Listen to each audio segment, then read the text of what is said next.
My name is Evelyn Ward, and this is the story of how I learned that the corporate world is often nothing more than a stage, where appearances are the most deceptive kind of lie. For 6 months, I worked as a janitor at Tech Industries, one of Boston's top tech firms. But what nobody knew was that I wasn't just some lowly janitor. I was the largest shareholder, working in disguise to uncover why this once thriving company was slowly crumbling. I can still recall the day my grandfather called me into his hospital room. He was gravely ill, and as the founder of Tech, he had one final request. "Eve," he rasped, his voice feeble but his gaze sharp, "something's wrong at Tech. The company's losing money, good people are leaving, but the books say everything's fine. I need you to figure out what's really going on." I was stunned when he handed me a set of papers showing that he'd secretly transferred 52% of the company's shares to me. It was his strategy all along to keep his majority ownership hidden, letting the current CEO, Garrett Scott, his nephew and my cousin, believe he was in control. "Don't let them know who you are," he warned. "Garrett isn't the same man he used to be." 2 days later, my grandfather passed away, and his funeral was the last time I saw Garrett before I embarked on my undercover mission. Getting hired as a janitor was shockingly simple. With my brown hair dyed a dull shade and my thick glasses, no one recognized me as the granddaughter of Tech's founder. The company had become careless with its hiring process, just one of many issues I would soon uncover. For the next 6 months, I worked the night shift, cleaning offices, listening in on conversations, and observing the toxic patterns that had infected the company. Garrett had surrounded himself with sycophants, promoted his college friends to key positions, and was draining the company's funds through excessive executive perks. What was worse, he had fostered a culture of bullying, and talented employees were fleeing in droves. But the most shocking discovery came one night while I was cleaning the CFO's office at 3 a.m. There, hidden in plain sight, were documents revealing a massive accounting fraud. They were covering up financial losses, misappropriating funds, and possibly defrauding investors. I snapped photos of everything, quietly building my case. The company's annual gala was supposed to be my last night working undercover. I had all the evidence I needed, and the board meeting on Monday would change everything. But Garrett, never one to pass up an opportunity for cruelty, decided to make me the evening's entertainment. I was cleaning the main hall during the party when Garrett, 3 glasses of expensive whiskey deep, pulled me into the center of the room. "Hey everyone," he slurred, waving his hand drunkenly, "meet our star janitor. The only thing she's good for is cleaning up after us. Probably can't even read, huh?" Laughter rippled through the room, forced, awkward laughter, the kind that happens when no one dares to challenge the boss. I kept my head down, playing the part I'd been given as Garrett ranted on. "Look at her. No education, no skills, no future. I've been saying we need to outsource our cleaning staff, and this is why. People like her are embarrassing Tech." His words grew more venomous, his speech slurring with every syllable. Sarah, the head of HR and my secret ally, stepped in, attempting to defuse the situation. "Garrett, maybe we should." "No," Garrett interrupted, his face flushed with anger. "This is important. We need to set a standard. People like her, what if a client saw her? They'd think we're running a charity." I could have ended it there. I could have pulled out my ID, revealed my true identity, and watched the color drain from his face. But my grandfather had taught me a valuable lesson. Patience is power. So I simply smiled, whispered, "Excuse me," and walked away, the sounds of his cruel laughter echoing in my ears. That night, I made my final preparations. I reviewed the evidence one last time, the fraudulent financial records, the emails documenting bribery schemes, the files detailing workplace harassment, and the blatant misuse of company funds. Everything was meticulously organized for Monday's board meeting. I also made a few phone calls, one to a few board members I trusted, setting up private meetings before the big day. One to the SEC, ensuring they were ready for the fraud revelations, and one to a private security firm because I had a feeling Garrett wouldn't take my expos lying down. As I laid out my power suit for Monday, an elegant Armani number, not the janitor's uniform I'd worn for months, I thought about Garrett's words at the party. No education. I smiled, glancing at my Harvard MBA degree hanging proudly on the wall. No skills. The acquisition papers for my own tech startup lay neatly on my desk. no future. Monday would prove him terribly wrong. Just then, my phone buzzed. 3 messages from Sarah. Garrett is still here. He's getting worse, ranting about you, slurring his words. He's out of control, and no one is stopping him. Monday can't come fast enough. I typed back, make sure everyone's at the 9 a.m. board meeting. They won't want to miss it. After setting my alarm for 6 a.m., I lay in bed, wide awake, my mind racing. 6 months of careful planning would culminate in just a few hours. I thought about all the talented people at Synertech who deserve better leadership, about my grandfather's legacy that needed protection, and yes, about the look that would spread across Garrett's face when he realized that the janitor was about to bring him down. Monday morning arrived, crisp and cold, as I made my way to Synertech. I used my janitor's keys one last time to enter the building. The security guard barely nodded as I passed him. He'd seen me early in the mornings before, unaware of the corporate empire that awaited me upstairs. The executive floor was silent and empty, the polished marble floors gleaming under the dim lights. I made my way to the boardroom, my heels clicking loudly in the stillness. As I set up my laptop preparing for the presentation, I couldn't help but smile.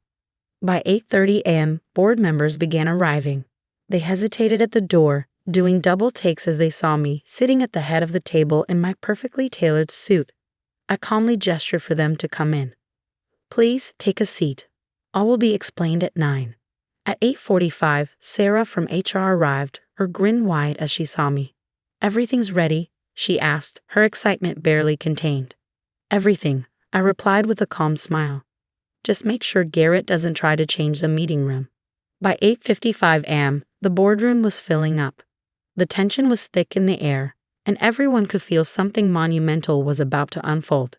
No one dared ask why I was sitting at the CEO's chair, especially not after seeing several board members discreetly snap pictures of me with their phones, probably texting Garrett. At 9:02, Garrett stormed into the room, his face already flushed with rage. What is this nonsense? He bellowed, striding toward me. Security. Get this cleaning woman out of my boardroom right now. I couldn't help but smile, recalling his cruel words from the party. Good morning, cousin. Please, take a seat. We've got a lot to talk about.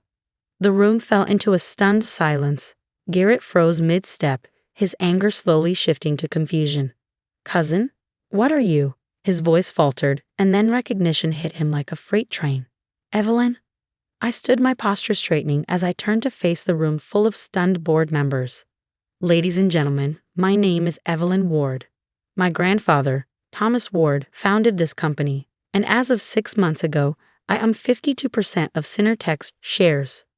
Before Garrett could lunge for the document I had placed in front of me, 2 security guards, not the regular team, but professionals I had hired for this very moment, stepped in and blocked his path.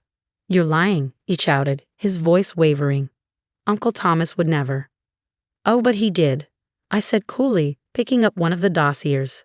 He knew something was terribly wrong with Synertech, but he couldn't prove it. So he asked me to find out. And find out I did. Now, Garrett, would you like to start with the accounting fraud? Or perhaps we begin with the harassment complaints, the embezzlement, or the insider trading? I've gathered quite the list. For the next 2 hours, I methodically laid out everything I had discovered. The board sat in stunned silence as I presented evidence showing how their CEO had been sabotaging the company from the inside. When I played the audio recordings of Garrett threatening employees who dared question his decisions, several board members gasped in disbelief. This is all lies. Garrett screamed, his voice shaky but filled with desperation. You can't just waltz in here and... I already have. I cut him off, maintaining an air of unshakable calm. The SEC has copies of everything I'm showing you. They're launching an investigation as we speak, and as a majority shareholder, I'm calling for an immediate vote to remove Garrett Scott as CEO. All in favor. Every hand in the room shot up without hesitation. Garrett's face turned a deep shade of purple. You can't do this to me. I'm a Scott. This company is mine. No, Garrett, I replied firmly. This was my grandfather's company. He built it with integrity, innovation, and respect for every employee, from the CEO down to the janitors. You forgot that. And now, you're fired. As security escorted him out of the room, Garrett continued to shout threats and insults, But no one was listening anymore. I turned back to the board and smiled. Ladies and gentlemen, we've got a lot of work to do. Synertech needs a complete restructuring, beginning with a cultural overhaul. The next few months were filled with intense change. We cleaned house at the executive level, promoting talented employees who had been overlooked under Garrett's disastrous leadership. We implemented new anti-harassment policies, enhanced employee benefits, and created anonymous channels for reporting workplace issues. Sarah, who had been my secret ally throughout the whole operation, became our new head of human resources with a clear mandate to transform the company culture. You know, she told me one afternoon, people still talk about that board meeting. It's practically become a legend around here. Under our new leadership, Synertech's performance skyrocketed. Within a year, our stock price had doubled, employee satisfaction hit record highs, and we were once again winning industry awards for innovation. As for Garrett, last I heard, he was attempting to start his own company.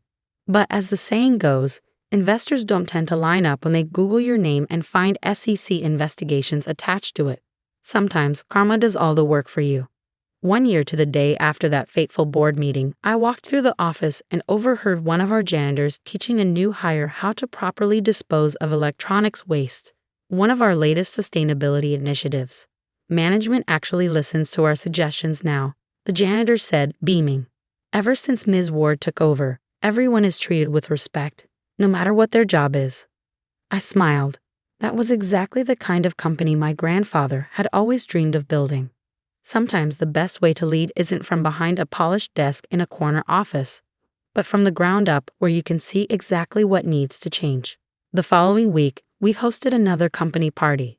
This time, it was radically different from the one where Garrett had humiliated me. Every employee was invited, from the top executives to the maintenance staff. As I looked around at people from every department mingling, laughing and sharing ideas, I knew we had restored Synertech to its true purpose, not just a profitable company, but one where every person's contribution was valued. That night, I framed my old janitor's uniform and placed it on the wall in my office. Beneath it, I attached a small plaque bearing my grandfather's favorite quote, "True character is revealed not in how you treat your equals, but in how you treat those you think are beneath you."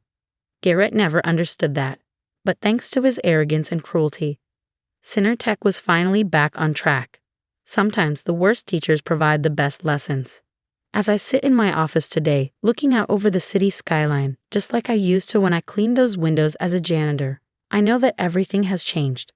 Our stock price continues to rise every quarter. Employee retention is among the best in the industry, and just last week, we were named one of the best places to work in Boston. But my favorite moment came when we hired a new janitor last month. During the orientation, someone asked why my old janitor's uniform hung framed on the wall in my office. "That's there to remind us," I said with a smile, "that every job has dignity, every employee has value, and you never know. The person cleaning your office might just end up being your boss." The lesson? Never underestimate anyone. You might think someone's just a janitor, but they could be the very one analyzing your every move. Treat people with respect, not because they might be someone important, but because that's simply what decent human beings do. And me? I still sometimes grab a mop and help clean up after office parties. Old habits die hard. And honestly, some of the best company insights still come from those who see everything while others think they're invisible.